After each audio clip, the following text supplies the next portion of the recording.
Hello, and welcome back to our channel. Today we'll explore how rich people use debt to make money and share 5 strategies commonly used to generate income. If you're curious about the practices of the affluent, then keep watching to learn more. Number 1. Most of the trade is based on debt. A significant proportion of commerce is anchored in a concept that may seem counterintuitive at first glance. The idea of leveraging borrowed capital to launch a business venture often stirs up a storm of debate. Such a strategy is viewed by many as a treacherous path, laden with untold dangers and inherent risks. Personally, this is not a course of action I would willingly embark upon. Yet it's crucial to understand that there exists certain industries, particularly those steeped in tradition, where this approach could potentially be the optimal solution. Let's take a hypothetical scenario involving the sale of pens, an item as commonplace as it is perennially in demand. In an ideal world, you would journey all the way to China, seek out a manufacturing plant that strikes the perfect balance between superior quality and affordable pricing for the style of pen you intend to market. You would then procure a shipment of pens, transport them to the United States, and subsequently disseminate them to your target customers. Nevertheless, in today's digital age, this process is predominantly facilitated through e-commerce platforms such as Alibaba, rendering the need for physical presence at the production site unnecessary, except for more intricate products. Now here's where the plot thickens. It's not mandatory to purchase the goods outright in order to sell them. Allow me to elaborate. Over the past half-century, China has evolved into the world's manufacturing hub. Its factories tirelessly churn out a staggering array of products that cater to every conceivable consumer need. To streamline their sales process, many of these manufacturing giants are amenable to the idea of lending you their goods on credit, on the condition that you settle your debt at a future date. However, this arrangement is not extended to every Tom, Dick, and Harry. Building a foundation of mutual trust is a prerequisite. This is the model that has underpinned global trade for the past 5 decades. Once the reseller finds a market for the product in the US or elsewhere, they remit payment to the manufacturer and secure additional products on credit. Essentially, you're conveying to the manufacturer, "You're an expert at production. Let me handle the sales. If I can secure a price higher than your selling point, the resulting profit will be mine."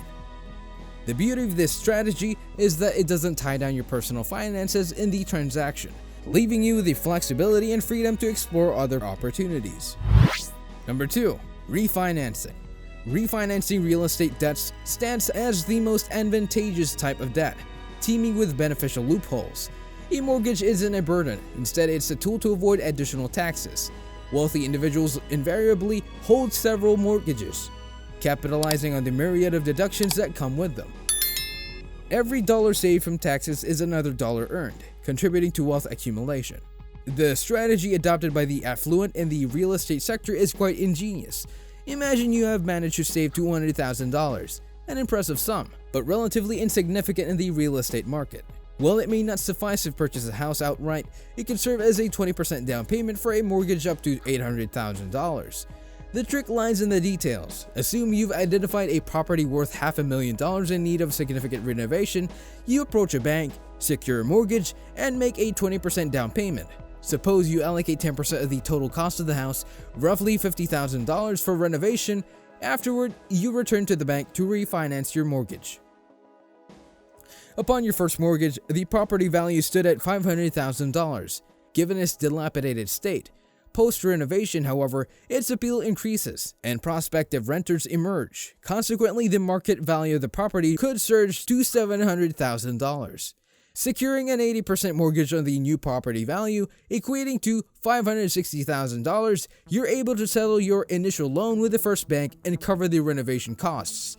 This leaves you with a surplus of $110,000. Effectively, you've generated a profit of $110,000 through a strategic investment.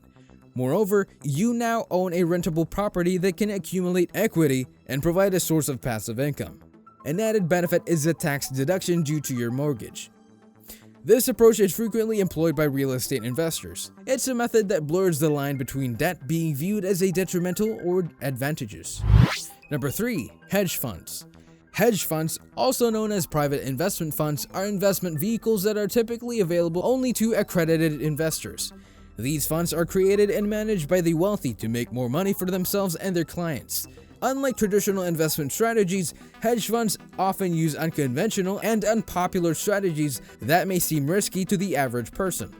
Individual investors typically research companies and invest in them with the hope that the company's value will increase over time.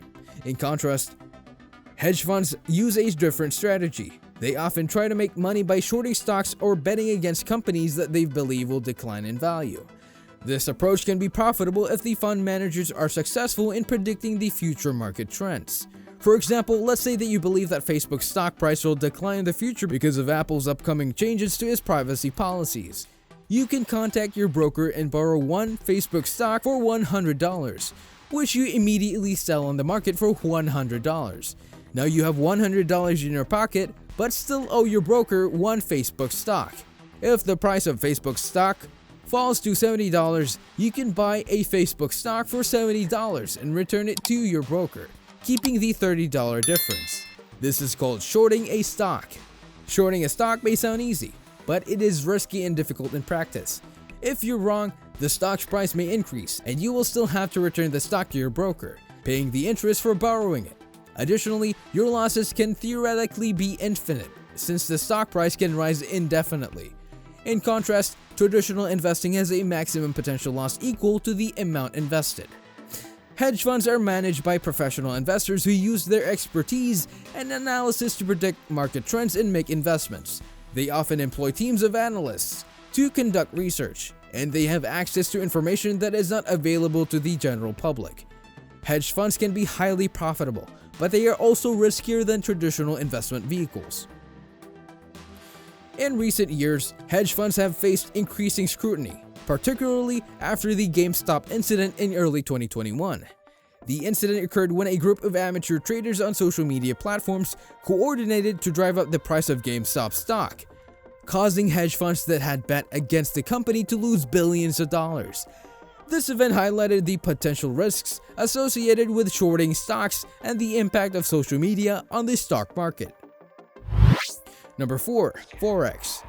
In our fourth discussion on the foreign exchange or Forex market, a brief summary is provided here, with a more in-depth video linked in the comments below. Forex is an international platform facilitating the exchange of various currencies, thereby enabling global commerce. Consider this scenario. To conduct business in China using US dollars, one needs to buy Chinese yen, for instance, to compensate employees.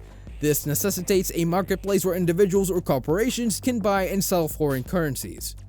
The value of these currencies isn't static. Numerous factors cause fluctuations. If the Federal Reserve increases interest rates, it reduces the dollar supply, boosting its value relative to other currencies, and vice versa. If you accurately predict these shifts, significant profits can be made. Forex markets exhibit a unique feature: leverage. For every dollar invested, you can borrow an additional 100, making your trading power exponentially larger. For example, with $1,000, you could hold a position worth $100,000. Consequently, even a minor profit of 1% can become substantial due to its amplification. Number 5. Credit score. The credit score, recognize it as a potent instrument used widely by successful businesses, corporations, and entrepreneurs, particularly when you have an established business model. Utilizing credit is commonplace. Every business regularly borrows money to finance their purchase orders, so it's time to abandon the notion that all debt is detrimental. Indeed, high-interest debt, such as credit card debt, is undesirable, but there are ways to secure lower interest rates. Minimizing the risk associated with lending money to you is key. How is that achieved? By establishing a solid history of being a trustworthy debtor. Banks have enormous sums of money, potentially running into the trillions, just waiting to be borrowed. Interestingly, even in the absence of ready funds, banks can essentially create money out of thin air, a phenomenon we've covered in a previous video. In any case, if you found this video beneficial, please show your support by giving it a thumbs up. If you're new to our channel, don't forget to subscribe and enable notifications. We extend a warm welcome to our community, where you will acquire comprehensive knowledge on all things related to money and investment, including navigating the stock market. Our mission is to equip you with the necessary tools and understanding to make informed decisions about your financial future. So stay tuned for more insightful content that can help you in your financial journey. We appreciate your interest and engagement, as it allows us to continue providing valuable content on the intricate world of finance and investment.